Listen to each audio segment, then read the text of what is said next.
چلے اسی تنخواہ میں سے جب بندہ بڑے بیٹے کی شادی کر کے بہو بیاہ کے لے آئے تو پھر بھی کام چلتا ہے، اور جب اس بیٹے کو اللہ بچے عطا کر دے تو اسی گھر میں، اسی آنگن میں، اسی چھت کے نیچے کام چلتا ہے۔ تو پھر تو مان جانا کہ چلانے والا تو نہیں، چلانے والا کوئی اور ہے۔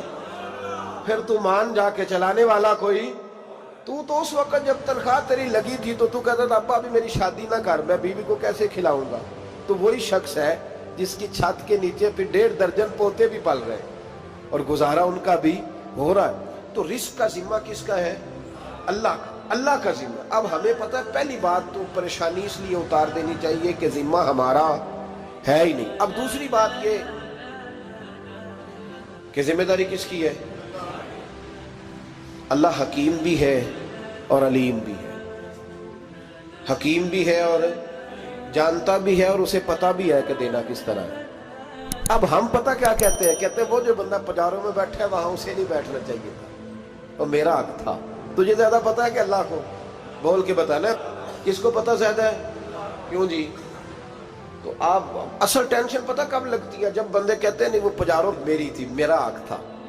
وہ جب گزرتی ہے نا پاس سے مہران کے تو مہران والا ٹینشن بڑی لیتا ہے، حالانکہ اللہ کو زیادہ پتہ ہے کہ وہ حق۔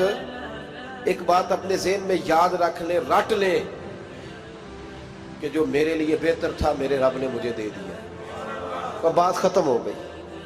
بس وصل اچھا ہے نہ فراق اچھا ہے، یار جس حال میں رکھے وہی حال اچھا ہے۔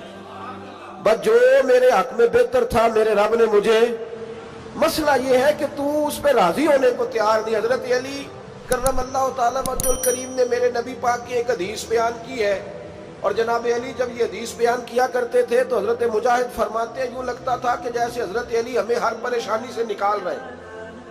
مولا علی شیر خدا رضی اللہ تعالیٰ عنہ فرماتے ہیں کہ مجھے میرے نبی پاک صلی اللہ علیہ وسلم نے ایک طریقہ دیا تھا ٹینشن فری ہونے کا۔ آپ فرماتے ہیں مجھے تو بڑا راس آیا ہے، تم بھی اگر کر لو گے تو تمہیں بھی فائدہ دے گا۔ کہا وہ کیا؟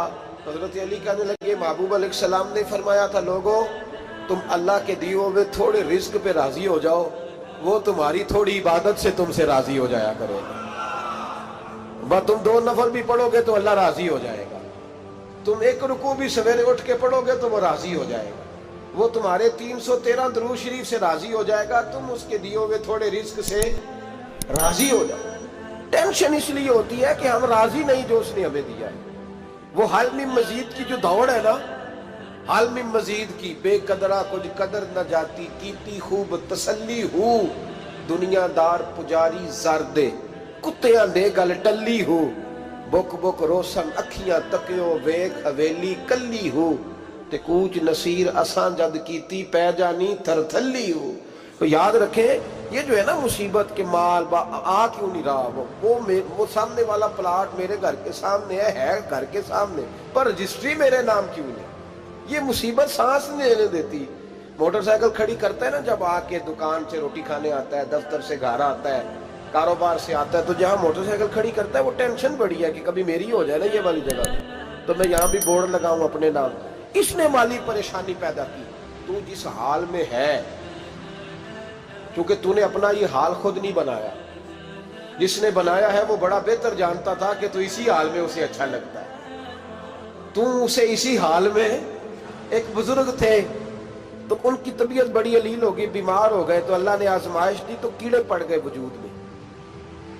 ایک کیڑا یہاں سے کھا رہا تھا، اللہ والے بڑے راضی رہتے ہیں اس کی رضا پہ، تو کیڑا یہاں کھا رہا تھا تو نیچے گر گیا، تو بابا جی نے اٹھا کے پھر وہاں رکھ لیا، کہنے لگے جب اس نے تیری ڈیوٹی مجھے کھانے کی لگائی ہے تو میں اس بات پہ راضی ہوں، تو نیچے کیوں گرتا ہے؟ بٹ ٹھیک ہے کھا، جب اس نے تجھے ڈیوٹی جو تیری لگائی۔ سالبہ بن عبد الرحمن ایک صحابی تھے، سالبہ غالباً نبی پاک صلی اللہ علیہ وسلم کی خدمت میں آئے، کہنے لگے یا رسول اللہ صلی اللہ علیہ وسلم غربت بڑی ہے، میرے لیے دعا کریں اللہ زیادہ مال دے۔ تو محبوب صلی اللہ علیہ وسلم نے فرمایا تو جس حال میں اچھا ہے وہ تیرے لیے بہتر ہے، اس میں تو ہے وہی حال تیرے لیے۔ مشکل ہے نا یہ جواب سننا۔ کہتے پیر صاحب فلان جگہ سے تویز آیا، وہاں تو وارے نے آرے ہو گئے، تو آپ کے ہاں؟ تو میں کہتا ہوں یہ تویز دینے والا اگر تویز دے کے امیر بناتا ہے تو پہلے خود کیوں نہیں بنتا؟ یہ خود تو 150 کا تویز بیچ رہا ہے، اپنی بیچارے کی حالت یہ ہے۔ اگر اتنا ہی تویز اس کا چلتا ہوتا تو پہلے 5 جو پجاروں اس کے دروازے پہ کھڑی ہوتی۔ عجیب چکر ہے، اور عجیب جگہ لوگ الجھ گئے، سمجھتے ہی نہیں بات کو۔ یا رسول اللہ صلی اللہ علیہ وسلم دعا کر دے، تو محبوب نے کیا فرمایا؟ فرمایا تو جس حال میں ہے نا وہ حال تیرے لیے بہتر ہے، اسی میں رہ۔ کہ نہیں حضور دعا کرے۔ فرمایا سال بعد تو باز آ جا۔ حضور دعا کرے، فرمایا تو باز آ جا۔ 2-3 دفعہ کا ضد کی، محبوب نے فرمایا جا، پھر اللہ تجھے زیادہ پیسے دے گا۔ چند بکریاں خریدی، اتنی برکت ہوئی کہ بکریوں کے ریوڑ بن گئے۔ پھر کچھ بکریاں بیچ کے گائے خرید لی، ان کے بھی ریوڑ ہو گئے۔ پھر کچھ اونٹنیاں لے لی، ریوڑ ہی ریوڑ۔ پہلے 5 وقت مسجد میں آتے تھے، اب فجر اور عشاء رہ گئی۔ پھر مال زیادہ ہوا تو مدینے شہر میں کوئی جگہ ہی نہیں، مدینے سے باہر حویلی خریدی، پھر جمعہ ہی رہ گیا۔ جمعے کے جمعے آتے، زکوٰۃ کا حکم آیا۔ میرے نبی کریم علیہ السلام نے حضرت ابو ہریرہ کو بھیجا، فرمایا جا اسے کہہ تیری زکوٰۃ بنتی ہے 2.5%۔ 10 کروڑ روپیہ ہو تو کتنی زکوٰۃ بنتی؟ بھئی 1 کروڑ کی 2.5 لاکھ ہوئی نا، تو 10 کروڑ کی کتنی ہوئی؟ تو بڑی مصیبت ہے جب بینک سے میسج آتا ہے نا کہ 25 لاکھ نکل گیا تیرے اکاؤنٹ سے، بہت بڑی مصیبت، بڑی ٹینشن ہوتی ہے۔ ایک صاحب میرے پاس آئے، ان کی زمین اچانک مہنگی ہو گئی، اچانک پہلے کچھ 15-16 لاکھ کی ایکڑ زمین تھی، پھر وہ کروڑ کی ہو گئی۔ تو میرے پاس آئے، کہنے لگے وہ 10 کروڑ روپے بنتے ہیں تو زکوٰۃ، تو میں نے کہا آپ نے کیا کیا؟ زری زمین پہ عشر آتا ہے، اس پہ زکوٰۃ نہیں آتی، تو آپ نے کیا کیا؟ کہنے لگے وہ کچھ سوسائٹی کے رول کے مطابق میں نے فائلیں وغیرہ لے لی ہیں، اب میں نا کبھی موقع آئے گا تو ان کو بیچوں گا۔ تو میں نے کہا اب تو آپ کا یہ مال ہو گیا بزنس کا، تو اب تو اس پہ زکوٰۃ آئے گی۔ 10 کروڑ پہ جب 25 لاکھ سنا تو کہنے لگے فوراً دینی پڑتی ہے کہ تھوڑی تھوڑی سے بھی کام چل جاتا ہے؟ تو میں ان کا چہرہ دیکھنے لگا، میں نے کہا نہیں وہ تو آپ کو پتہ ہے، ویسے حضرت عمر فرمایا کرتے تھے بانٹ کے نہ دو، کوشش کرو کسی ایک کوئی دو، چلو کسی کا تو کچھ بن جائے، تو ایک کوئی دینی چاہیے۔ کہنے لگے تو مطلب یہ ایسا ہی حکم ہے؟ میں نے کہا آپ کسی اور سے تحقیق کر لیں۔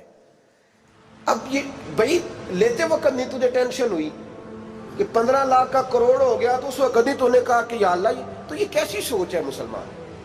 کس طرح کا اس کا؟ ہمارے ہاں جب کسی آدمی پہ حالات خراب ہوتے ہیں نا، تو سب سے پہلے وہ اس طرح کرتا ہے کہ جو میں کہیں اللہ کے رستے میں دیتا ہوں پہلے اسے بند کرو۔ جس رستے تجھے آ رہا تھا پہلے تو نے وہ رستہ بلاک کیا۔ حضرت اسماء بنت ابی بکر صدیق کہتی ہیں میں حضور کو مسجد کے لیے، ادارے کے لیے، صحابہ صفہ کے لیے کچھ دے رہی تھی، تو میں نے گننا شروع کیا تو حضور مسکرانے لگے۔ حضور مسکراتے کیوں ہیں؟ تو فرمانے لگی، محبوب فرمانے لگے اسماء اللہ کے رستے میں گن گن کے نہ دیا کر، ورنہ وہ بھی تجھے گن گن کے دے گا، تو اس کے رستے میں بے حساب دے، وہ بھی تجھے بے حساب ہی عطا فرمائے گا۔ لیکن پہلے یہ والا پہلے دروازہ بند کرو، یہاں سے پیسے ختم ہو رہے ہیں، تو اس طرح کرنا بھائی۔ اس دفعہ سوٹ ذرا گرمیوں والے نہ خرید، لیکن جو تو اللہ کے رستے میں دے رہا ہے اسے دیتا رہے، لیکن ہم اپنا نقصان کرتے ہیں، زیادتی کرتے ہیں اپنے ساتھ۔ میں نے آپ کو پہلے بھی بتایا تھا پیار کی بولی ہے، پھر بولتا ہوں۔ ایک بڑے بڑے پیار والے دوست ہیں، ایک دفعہ مجھے کہنے لگے کہ آپ کئی دفعہ اعلان کرتے ہیں تو مجھے اچھا نہیں لگتا، اور آپ ادارہ بھی بہت زیادہ بننے والا ہے، بڑی چیزیں میں دیکھتا ہوں جو ہوں تو بڑا نظام اچھا ہو جائے، آپ دعا کریں اللہ مجھے پیسے دے تو میں بڑے سارے خرچ کروں گا اس کے راستے میں۔ تو میں نے کہا یا اللہ اسے 10 کروڑ دے، یہ 9.5 کروڑ تیرے راستے میں دے دے گا۔ تو چپ کر گیا، جس طرح آپ نہیں کر گئے سارے، چپ کر گیا وہ بھی۔ اس نے کہا جی نہیں جی انشاءاللہ کریں گے۔ تو میں کیا پلیا جی تے دعا پہ ہوں دیا، ابھی تو وہ آئیں گے تو تب دیکھی جائے گی، تو تو یہیں اڑ گیا ہے۔ یعنی 9.5 کروڑ اللہ کے رستے میں خرچ کرنے کی دعا پہ بھی آمین کوئی نہیں کہتا کہ چلو آمین ہی کہہ دیں۔ تو میں کہا تینوں تے 50 لاکھ بچتا سی پیا، لیکن تو اس سودے پہ تیار ہے۔ جب یہ سوچ ہوتی ہے، یہ غلط سوچ ہے، یہ بات تو اگر تے مسکرانے والی، لیکن یہ سوچ صحیح نہیں۔ حضرت عثمان غنی رضی اللہ تعالیٰ عنہ کہتے ہیں جس وقت نبی پاک صلی اللہ علیہ وسلم نے اعلان کیا نا جنگ کے موقع پر کہ 800 سپاہیوں کا خرچہ چاہیے، کہتے ہیں میرے پاس 600 کا تھا۔ یہاں ایک روایت میں حضور نے 1000 کا اعلان کیا تو میرے پاس 800 کا تھا۔ جب 2-3 دفعہ نبی پاک نے اعلان کیا تو کہتے ہیں میں نے کھڑے ہو کے کہا یا رسول اللہ پورا 800 میری طرف سے۔ کہتے میں نے 200 سپاہی کا خرچہ ادھار اٹھایا لیکن پورے 2 مہینے نہیں گزرے تھے، رب کریم نے مجھے کئی گنا کر کے پیسے واپس عطا فرما دیے۔ پر بات تو یہ ہے کہ تیری وہاں لو لگی ہو، تو تجارت کرتا ہے ان لوگوں کے ساتھ جو کیا دے سکتے۔ تو سالبہ کے پاس حضور نے پیغام بھیجا، پہلے تو کہا تیرے لیے بہتر نہیں مال، جب اصرار کیا تو بڑی برکت ہو گئی، بڑا آیا تو فرمایا زکوٰۃ دے، 2.5% زکوٰۃ ہے۔ جب سوچا کہ 5 اونٹوں پہ ایک بکری جائے گی اور بڑا سارا مجھے دینا پڑے گا، اب جب غور کیا تو یہ تو نہ کہا کہ میں نہیں دیتا۔ حضرت ابو ہریرہ سے کہنے لگے نبی کریم علیہ السلام کی خدمت میں عرض کرنا کہ میں خود آؤں گا۔ حضرت ابو ہریرہ نے آ کے عرض کی یا رسول اللہ صلی اللہ تعالی علیہ وسلم، حضور وہ کہتے تھے میں خود آؤں گا، تو کہتے ہیں محبوب نے ٹھنڈی سانس لی، فرمایا اسے کہا تھا کہ تیرے لیے مال بہتر نہیں، اب ہلاک ہو گیا، ہائے افسوس ہلاک ہو گیا۔ ان کو بھی تھوڑی دیر کے بعد احساس ہوا کہ یہ میں نے کیا کیا، نبی پاک کو ہی کہہ دیا نہیں ہے، حضور کو کہہ دیا بعد میں آؤں گا۔ اب دوڑے آئے، عرض کی حضور میں سارا کچھ لے کے آئے، قبول کر لیں۔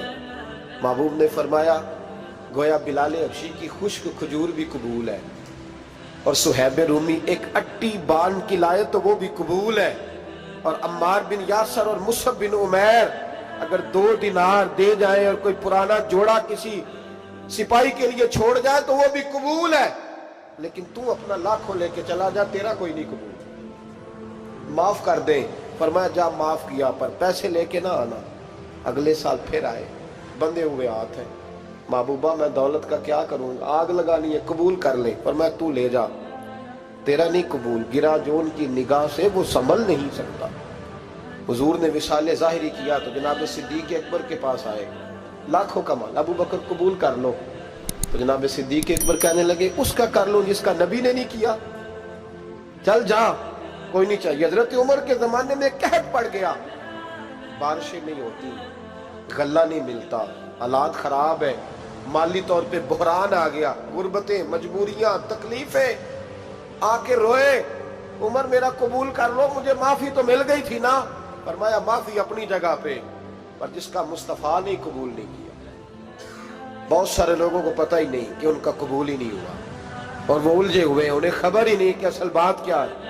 فرمایا جس کا مصطفیٰ کریم نے قبول نہیں کیا، اب ہیرے اور جواہرات بھی لے کے آئے تو بھوکے مریں گے، پر اس کا قبول، اس بات پہ راضی رہو، اس حال میں اللہ نے رکھا ہوا، اس حال میں راضی رہو۔ یہ جو مصیبت ہے نا دیکھنی کہ وہ بھی میرے پاس، تمہیں کیا پتا، کبھی پوچھ تو صحیح اس سے وہ کس مصیبت کا شکار ہے، جو مالی طور پہ بڑا امیر ہے، تو اس کی طرف دیکھ کے اپنا دل برا کرتا ہے۔ بس جس حال میں رب نے رکھا ہے اس حال میں رہ۔ حضرت عثمان غنی کے زمانے میں تو وہ وصال کر گئے، لیکن بھائی تو جس حال میں تیرا رب تجھے رکھتا ہے اس حال میں رہ، تیری مالی پریشانیاں ختم ہو جائیں۔ میں نے پہلے بھی شاید آپ کو ایک دفعہ کہا تھا، میں تعلیم سے فارغ ہوا تو میرے ایک استاد اور میرے کچھ دوست کہنے لگے افریقہ آ جائیں آپ، وہاں بہت بڑا ادارہ ہے، اس کو چلائیں، اس کو سنبھالیں۔ میری والدہ سے میں نے کہا، کچھ طبیعت ہوتی ہے نا انسان کی، میرا بھی دل لگ گیا۔ میری اماں پڑھی نہیں تھی لیکن اللہ نے دانائی بڑی عطا فرمائی تھی، حکمت بڑی تھی، سیانی بڑی تھی۔ تو میں نے کہا اماں جی وہ مجھے ساؤتھ افریقہ کی دعوت ہو رہی ہے تو آپ کیا کہتی ہیں؟ تو اٹھ کے میرے پاس آ گئی اور مجھے انہوں نے اپنے بازوؤں میں لے لیا، پھر میرا ماتھا چوما، کہنے لگی پتر میں تے وال بھی نہ پوٹ کے دیوا کسی، ہم نے دولت کا کیا کرنا، تو اللہ کا نام لے کے کہیں بیٹھ جا، رب کریم رون کے لگا دے گا، خیر ہو جائے۔ تو میرے بھائی یاد رکھیں، ان چیزوں سے تھوڑا سا دیکھیں نا، قناعت کریں، جو اللہ نے دیا اس پہ راضی ہو جائیں، اللہ بڑا مہربان ہے، وہ آسانیاں کر دیا کرتا ہے۔ تو یاد رکھیں میرے رسول کریم علیہ السلام نے ایک تو ہمیں درس یہ دیا ہے کہ تو سمجھ جا، قرآن نے ہمیں بتایا ہے کہ روزی تیری ذمہ داری نہیں، روزی کس کی ذمہ داری ہے؟ اللہ کی۔ اور دوسری بات یہ کہ جو اللہ نے تمہیں دیا ہے اس پہ تو راضی ہو جا، تیری مالی پریشانیاں ختم ہو جائیں۔ اور پھر حضور صلی اللہ علیہ وسلم نے فرمایا مذہبی طور پر جب دیکھو تو آگے دیکھو، اور دنیاوی طور پر جب دیکھو تو پیچھے دیکھو، پریشانی ختم ہوگی۔ مذہبی طور پر جب دیکھو، جو 5 نمازیں پڑھتا ہے وہ تہجد پڑھنے والے کو دیکھے، اور جو تہجد پڑھتا ہے وہ اشراق چاشت پڑھنے والے کو دیکھے، اور جو بندہ اشراق اور چاشت پڑھتا ہے پھر اس کو دیکھے جو سارا دن مصطفیٰ پہ درود پڑھتا ہے۔